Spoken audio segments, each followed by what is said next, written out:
Hey guys, it's Cannot Compute here. Today I'm going to show you how to reformat an external hard disk drive from your Xbox Series S or X to your computer.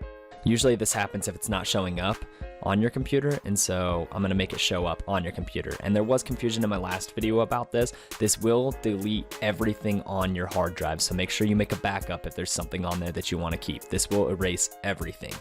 So now that I've got that out of the way, let's go ahead and get into it. So what you're going to want to do is come down here to Windows Explorer, and you're going to see that your hard drive isn't showing up. And it's kind of a problem, so we're going to click Open Control Panel.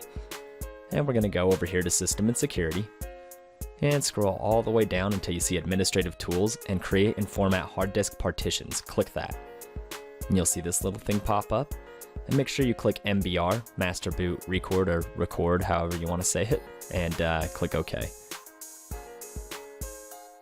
Now once that pops up, you can scroll down here and you're going to see that this is your hard drive. Make sure that the gigabytes are the same as you have and right click it.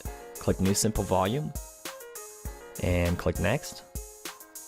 And then make sure that this number right here is matching this number up here and click Next. Now right here you can assign the hard drive a letter, but I'm just going to keep it at D.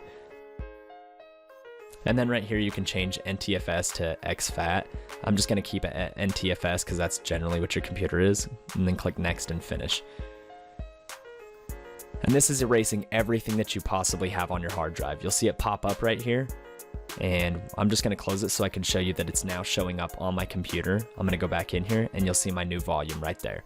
So if this worked for you, click subscribe, click like, maybe comment something. If you have any issues, just let me know and we'll get it solved for you. But yeah, anyway, thanks for watching.